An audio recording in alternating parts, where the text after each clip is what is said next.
Buenas, buenas, ¿cómo están? Sean todos y todas bienvenidos y bienvenidas a la Ruta del Enigma, donde el misterio se encuentra con la realidad. Hoy día no nos acompaña nuestro querido amigo Freddy, ha tenido algunas responsabilidades que hacer, pero sí estoy acá con el Big Boss, Rodrigo Fuenzalida, para conversar un tema interesantísimo. 60 años se cumplen, Rodrigo, del caso Westall en Australia. Exactamente, vamos a comenzar a hablar de uno de los aspectos más fascinantes del tema OVNI, y son aquellos avistamientos o encuentros cercanos masivos, es decir, Muchos testigos. donde hay todo tipo de perceptores a todo tipo de distancia, donde el objeto directamente no es algo que no es identificado. Es identificado y te das cuenta que no es algo convencional. Y lo estás Así simple, viendo. lo estás Esto viendo. fue muy cerca. Muy cerca. 250 personas entre profesores, porque esto fue en la escuela de 250. Westall. Exacto. En el año 1966, como decías tú, en abril de 66. Exacto, abril 66, en Melbourne, Australia. Y es interesante este caso por el hecho de que fue un caso que un tiempo estuvo muy silenciado. Reciente, los últimos 8 o 6 años, que hay investigadores que se han preocupado de ir a las fuentes, de ir al lugar, de hacer un recorrido un poco por lo que fue esta experiencia, que es la observación primeramente de un disco volador así derecho. Ahí estamos viendo una IA una muy IA, buena. una recreación que le entregamos Exacto. los antecedentes, y esto es lo que podría haber ocurrido, que asemeja mucho de lo que tú estás contando. Así es la aparición de un objeto discoidal. Este objeto inclusive en un instante desciende y hay testigos que contemplan este descenso y a plena luz día. Hablan los testigos, algunos hablan de un estilo plato volador, otros hablan de un estilo cigarro metálico, pero efectivamente, como dices tú, desciende frente a había un bosque frente al colegio, y por lo que leía, algunas personas, algunos estudiantes empezaron a ver esto y empezaron a alertar a los compañeros. Los profesores empezaron a llamar la calma hasta que se dieron cuenta que efectivamente algo estaba ocurriendo afuera. Salen del colegio, incluso algunos sacan fotografías. Exacto. Que fueron requisadas después porque llegó una gran cantidad de militares. Incluso hablan de aviones militares. Aviones militares habrían salido en persecución de aparentemente el objeto. Tú bien dices, es decir, se requisan cámaras fotográficas porque hay gente que tomó fotografías del hecho, hay gente que llegó al hecho, inclusive al lugar donde este objeto descendió, ya había evidencia física directa, una tremenda marca, al pasto completamente aplastado. Hay una chica que inclusive en el área recibió una especie como de descarga energética, tiene una pérdida de conciencia en el lugar. Muchos elementos que posibilitaban la idea de señalar que estamos en presencia de un tipo de encuentro cercano que a posterior, a los años siguientes, empezamos a ver replicado, entre comillas. Por ejemplo, uno ve el caso Westall, pero estamos hablando de años 66.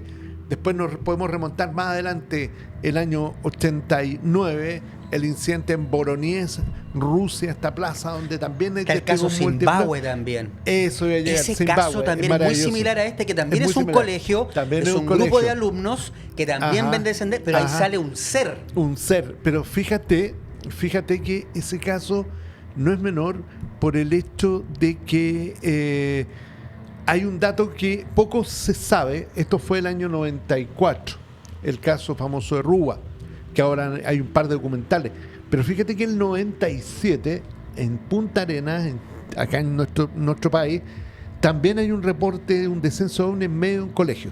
Wow. Y también hay por lo menos 60 niños que contemplaron el objeto, que partieron donde sus profesores a llamarlos para que salieran a ver esto que estaba ahí posado, y los profesores creían que estaban bromeando los niños, etcétera, etcétera. Es decir, esta mecánica de los ovnis de posesionarse frente a los colegios parece que fuera una especie de, diría yo, práctica bastante más habitual de la que uno tiene. Ahora, esto, Rodrigo, de acuerdo a lo que tú has ido conociendo durante los años, ¿estos encuentros no son fortuitos?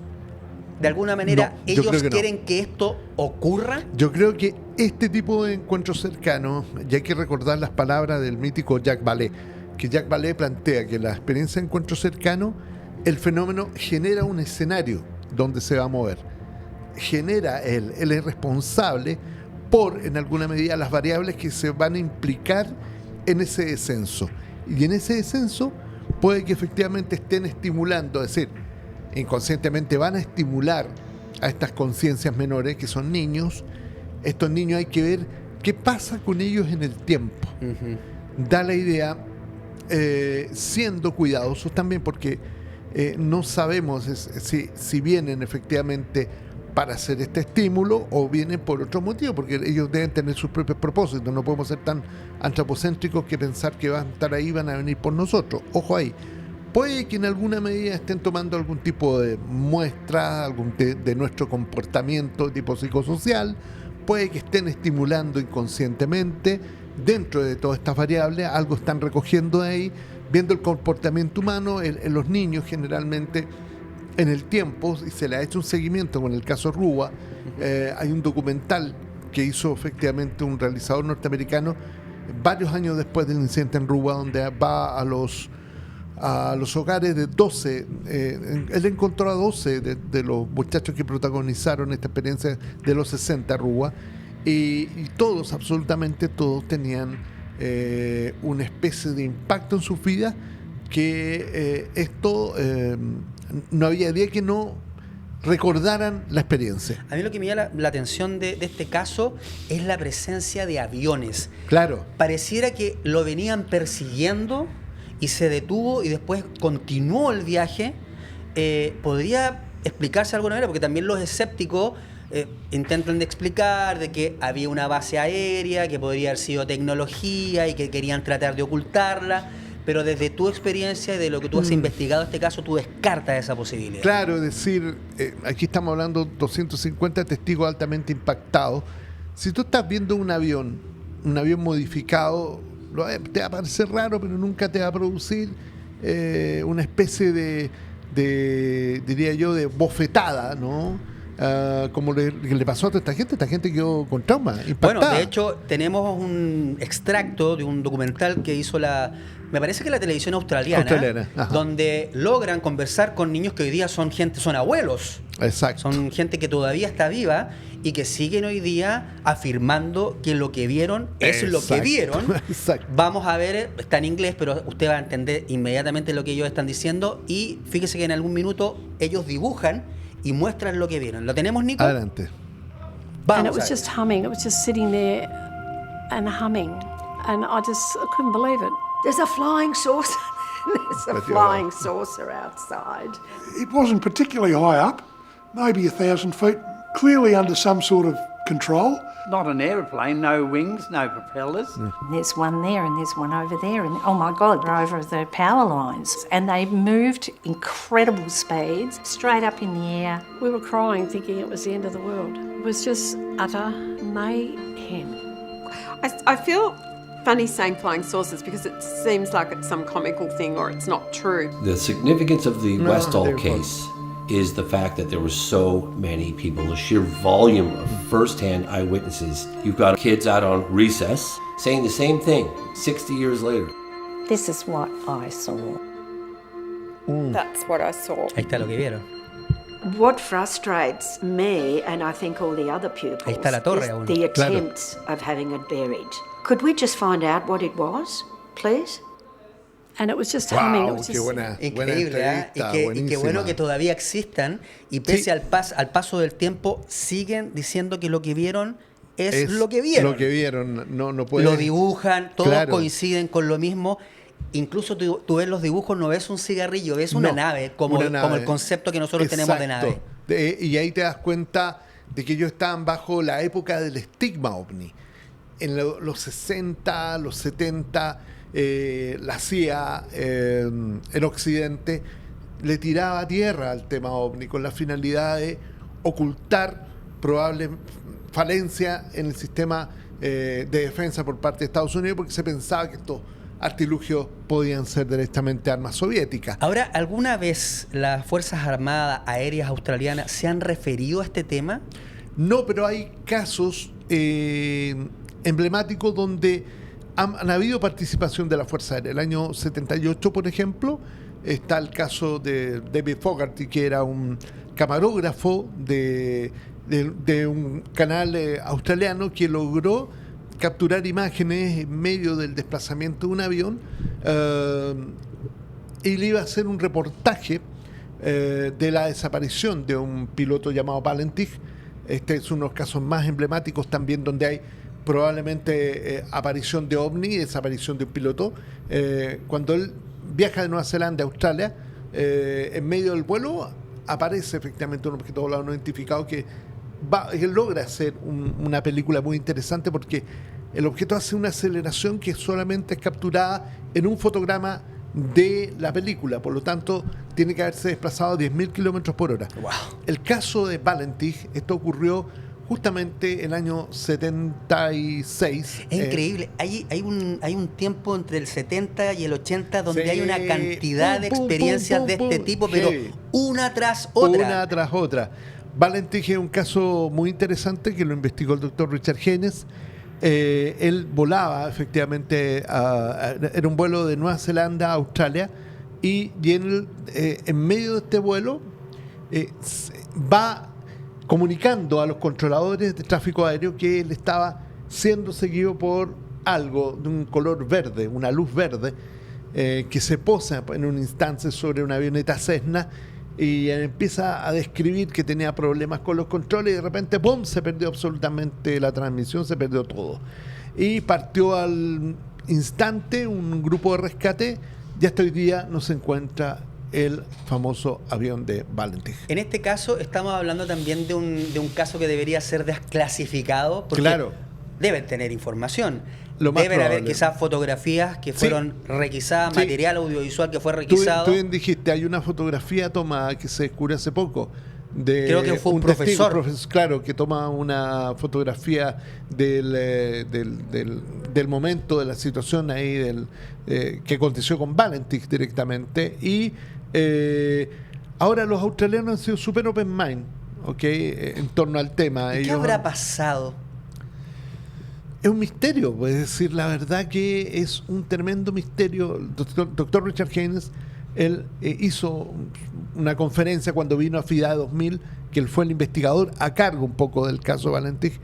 Él señala que él piensa que no fue abducido el avión directamente, que él cree que tuvo un desperfecto producto de la aparición del objeto y puede haber caído el avión en una fosa determinada. Y él más o menos cree saber dónde puede estar el avión, pero para él no hay abducción.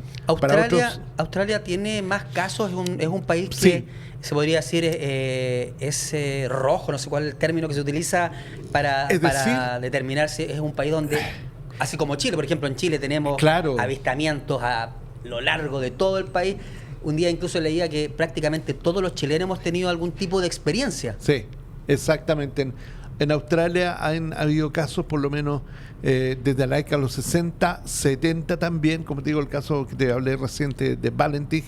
Ahora el caso el de la escuela Vestal, a mi entender, tiene estos componentes que lo hace ser más que una anécdota circunscrita a pocas personas, un hecho que impactó una comunidad completa, que hasta hoy día tú ves los testigos, ves que se desarman prácticamente cuando describen lo que les pasa. Y estas cosas siempre hay que tener ojo, uno siempre mira esto para atrás, pero estas cosas van a seguir ocurriendo. ¿Ah? ¿Cómo sería un caso Vestal hoy día? Con las todas redes cámaras, sociales, con todo. claro. Imagínate hoy Claro. día 200 cámaras grabando, Exacto, 250 cámaras grabando distintos ángulos, sería indescriptible. Oye, y ahora que me hiciste clic, nada, no estuvo muy lejos, algo que me tocó vivir, que nos tocó vivir, y lo vamos a poder colocar acá en el programa. Me hiciste clic. Hace 3 años atrás se comunicó Andrés Saldivia, un gran amigo, desde Ancud. Oye, me decía, estamos viendo un ovni, está acá, llega como 40 minutos. Perdón, Daniel.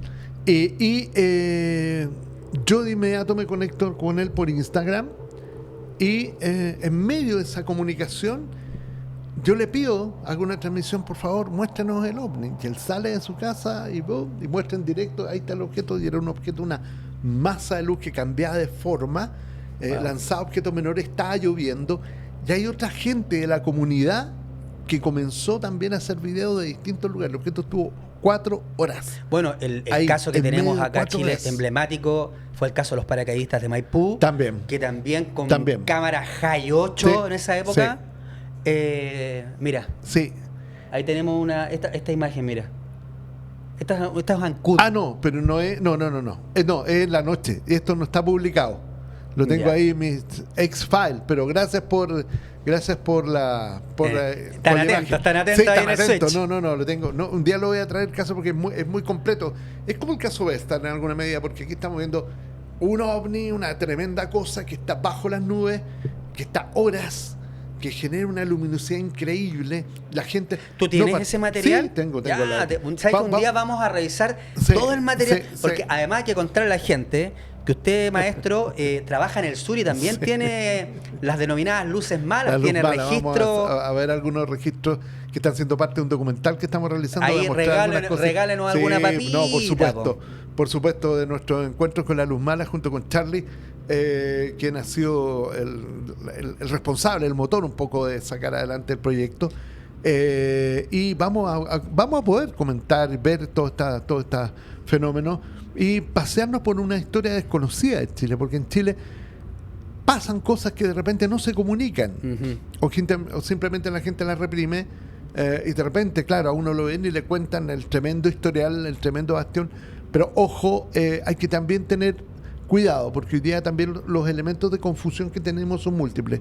Y esto lo digo porque estamos teniendo mucho reporte a diario de varios cuerpos que se están viendo hacia el sector de la costa, hacia el sur, que son como pequeñas estrellas satélites que se ven confundidos por ovnis, pero se trataría, a mi entender, de los Starlink. Starlink Exacto. están todos los días, se están colocando, quieren colocar 45.000, ya van 6.000, así que hay que acostumbrarse a mirar bien los cielos. Estaba justo recordando el caso de los paracaidistas de Maipú, que es un Sí. caso tremendo, Mira. que también mucha gente los vio, Sí. se grabó Sí. y que hasta el día de hoy se sigue Mira, estudiando. ese y caso no se sabe caso muy bien qué era. Pareciera que eran unos objetos, de hecho por ahí se ven en las grabaciones, uno observa una especie de bolitas que Claro. circulaban alrededor de Claro, esto. que tienes buena memoria y buen ojo.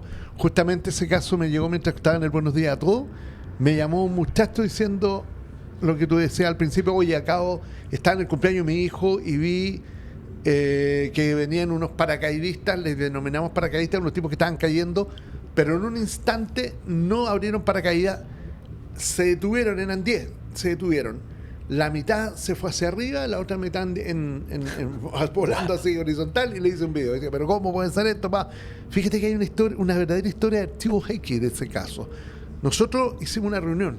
Tuvo Gustavo Rodríguez, el ex general Ramón Vega, en la casa de mi amigo Mario Usuel. Hicimos una reunión los tres. Gustavo Rodríguez, que uno de los gestores también del CEFA, fue secretario del CEFA, el ex comandante en jefe de la Fuerza Aérea. La cara de Ramón Vega era impresionante. Cuando él me dice, dijo, esto es increíble. Sí, hasta así, y él nos ayudó a descartar la posibilidad de que fueran ejercicios aéreos. Ya.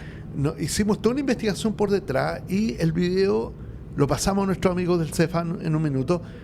Pero aquí viene una historia que es como de los X-Files, porque de inmediato... Nico, estamos con tiempo como para ver si encontramos ese video. No sé cómo andamos de tiempo. Sí, está paracaidista Maipú. Vale. No, está la paracaidista Maipú, están los videos. Sí, Y- están paracaidistas de Maipú. Y fíjate que ¿quién pone la mano en el caso? ¿Quién se interesa? Robert Bigelow, la NITS, el mítico Bigelow, el multimillonario que tiene el mayor acervo de ovnis y que ha movido las piezas detrás de toda esta desclasificación. A mi entender está Bigelow, que estuvo a cargo del Skinwalker Ranch y todo.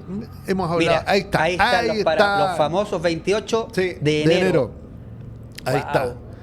Bueno, ahí nos Ahí tiraron, está, ahí nos está el tiraron un cumpleaños comercial. Estaban en el cumpleaños, había gente mira, que ahí había está. cumpleaños. Está buena la resolución de este video, fíjate. Mira. Está buena, ahí están volando los paracaidistas. Claro, y ahí ese- lo ahí- compara con un parapente Claro. y nos damos cuenta que No, pero, es o como sea, el cuerpo sin el parapente. Exacto, mira. Sí. Eso es parte de la conversación que decía, mira, ese exacto, está muy bueno. Está muy bueno. Y estamos hablando de cámaras Hi8. Sí, está muy bueno. Oye, y metió la mano la NITS. Los gringos de la National Institute for Discovery Science dijeron que querían investigar el caso porque lo hallaban muy interesante. Si la gente de Bigelow y todo el tema, ¡boom!, metieron la mano. El CEFA envió el material, envió el video, y me acuerdo que Gustavo me decía, pasaban los meses y todavía no tenían ningún dictamen. Y una vez me dice Gustavo que con Kelleher, que era el director de investigación, se había comunicado con ellos que estaban como remetidos, todavía no podían determinar. Finalmente, a los meses después llega el informe final. Y el informe final es un fiasco. Y ahí, la verdad que ahí me di cuenta que había que desconfiar de todo tipo que tuviera buenas intenciones a veces. Fíjate, el informe final trataban de explicarlo. Decían que era, se ve que intentar explicar, pero la explicación era ridícula. Decían que era un sky buggy. El sky buggy es un parapente para arrastrar carga aérea. Y estos parapentes no están más allá de 10 metros del suelo. Estos tipos estaban a 200 metros del suelo. Mira, ahí hay un recuadro que te muestra un poco, y de paracaidista no tiene nada. Es una figura muy extraña, mira. Ojo. Y lo peor, son como alargados, son como tipos que están sin paracaídas cayendo en vertical. Y lo peor del informe de la NITS es que colocan un fotograma. No, si esto, miren, vean bien el video, colocan un fotograma de una pista aérea y un skybuggy. Si esto estaba ahí, oye, si esto fue en unas casas en Maipú, no fue al lado de Cerrillo, fue en unas casas en un condominio. Tratar de darle una explicación por darle. Es que falsificaron un fotograma para darle curso a la tesis y de inmediato, lo que tú habías indicado al principio, la gente del CEFA les preguntó, bueno, ¿y qué eran las esferas que habían entre medio? Claro, porque si uno analiza y lo ve bien de cerquita, se ven unas esferas que las amplificó mi amigo Eugenio Ford, que giran era en torno analista del CEFA. ¿Y cuáles esferas dijeron estos tipos? Entonces, ahí nos dimos cuenta que en alguna medida hay que tener mucho cuidado, porque lo más probable, como bien me lo dijo mi amigo James Fox, Bigelow parece que trabaja para los dos lados, me decía. Yeah. Hay que tener ojo, porque el tipo es súper pro-ovni, pero también trabaja para el sistema de defensa. Y si quieren tapar data, la van a tapar, van a manipular, etcétera, etcétera.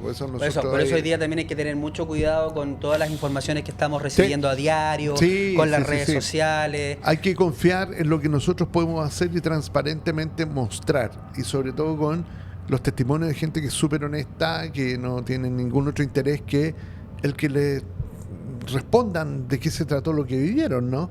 Porque la mayor cantidad de personas que son testigos de esto son efectivamente gente que nunca buscó encontrarse con el misterio.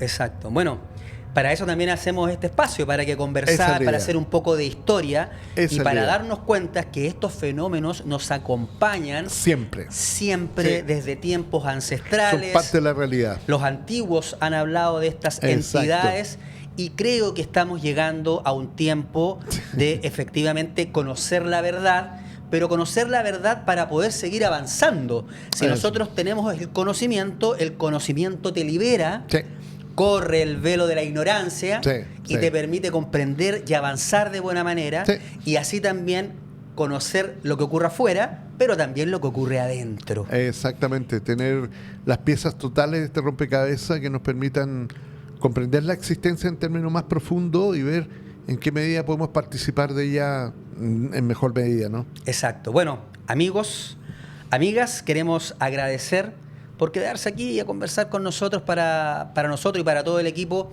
es un placer poder realizar este espacio. Son tiempos de saber la verdad. Y como siempre decimos acá, no le tema a lo desconocido, sea empático, sea empática, porque es una de las condiciones maravillosas que tiene el ser humano. Tenemos un lado oscuro, pero también tenemos un maravilloso lado luminoso. Nosotros nos despedimos y nos vemos el próximo viernes a las 20 horas aquí, en La Ruta del Enigma, donde el misterio se encuentra con la realidad. Nos vemos. Chao, chao. Chao, chao. Bien.